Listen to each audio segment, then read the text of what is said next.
Hi guys, how are we all doing? I hope we're having a good weekend so far. Today's Saturday 5th of October 2013 and we are here, we're kicking off with a brand new series, a brand new chapter, brand new arc, brand new mini-series. Flip me now. Oh dear.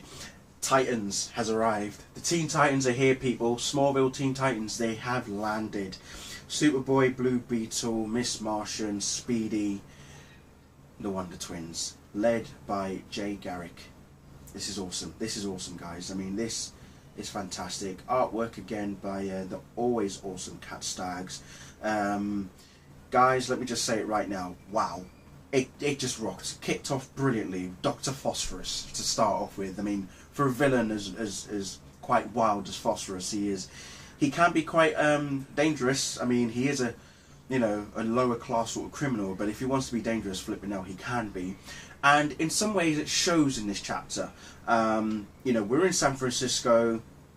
Phosphorus has broken out of prison, no idea how, but then along come the Titans, starting off with Superboy, bless him, but then Phosphorus distracts him by making Superboy save the people on the Ferris wheel, but the rest of the team, the Titans, turn up.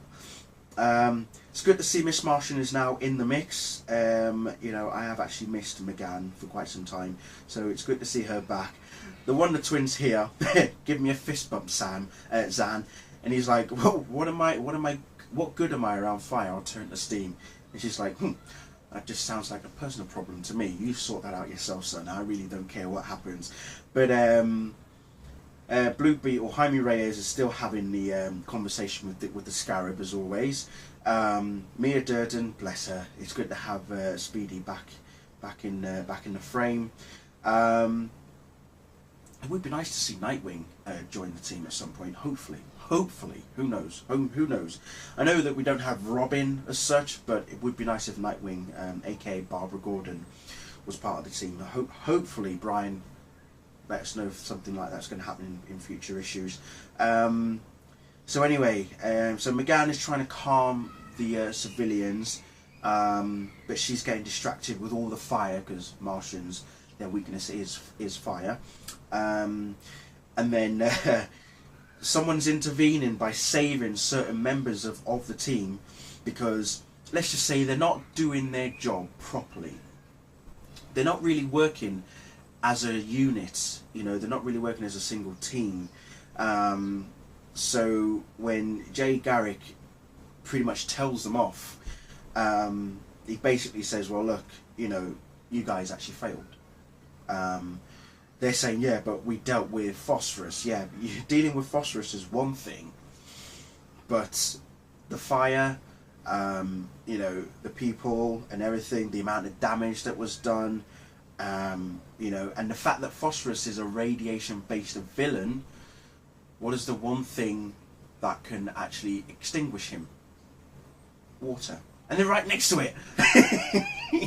They're right next to huge sea of water, and they just didn't think properly. They didn't form a plan. They didn't have a strategy. They just went in half-cocked, hot-headed, guns blazing, basically. No real thought for the surroundings or anything, and that's what Jay needs to teach them, basically, and that's what he's been trying to teach them. And even Connor's thinking, yeah, and he's like, no buts. Fact is, you just weren't coordinated. There was no coordination, and this is the thing about the Titans, is that it's all right having Jay Garrick train them, but within the team they do need someone to lead them, and if Connor's going to be that person to lead them, he really needs to look at the bigger picture, look at how things have got to be planned, strategize, all that sort of stuff. Appoint certain members of the team to do this and do that. Someone to look at deal with crowd control. Another person to distract the enemy. All that sort of stuff. Good Lord, I should lead them instead. But yeah, so he kind of feels bad, and I love the comment he puts here. Don't know how Carter ever thought this was a good idea. So it looks like him and Carter Hall did have a conversation before Carter's passing to say, look, Jay, you might as well do something for these kids, sort of thing. But what is also interesting is that if you remember in what was the story arc that Bart appeared in? But when Bart was alive, Jay Garrick said he would never run again. But in this chapter, he does. He's obviously started running again. He's put a leg brace on. I'm not going to the Dark Knight Rises here, people. Leave it out. But he's put a lovely little knee leg brace on, so that allows him to now run at his normal speed, if not a little bit slower than he normally can run at. So anyway, Phosphorus, even though he's been put in the water, he's back in containment. And they're going to take him back to prison. So it looks like the guards, or the DEO as such, are the ones who have picked him up. So DEO have picked him up, and they're wondering how is it he escaped.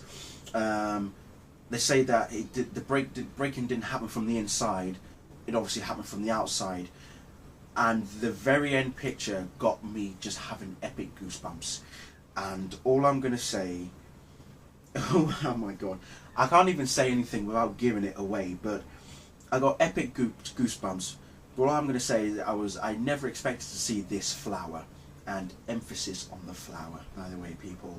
But if you watch Arrow, for example, you will know that a certain character on there, who later on becomes a nemesis of, well, not just Green Arrow, but the Justice League as a whole.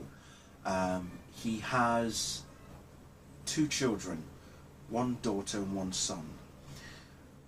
I'm not going to tell you which one is actually in here, because that will give it away. But if you know who I'm talking to, it's all about a stroke of death. Anyway, leave it there. Thank you all very much for listening, or watching rather. I'll see you all very soon. Bye.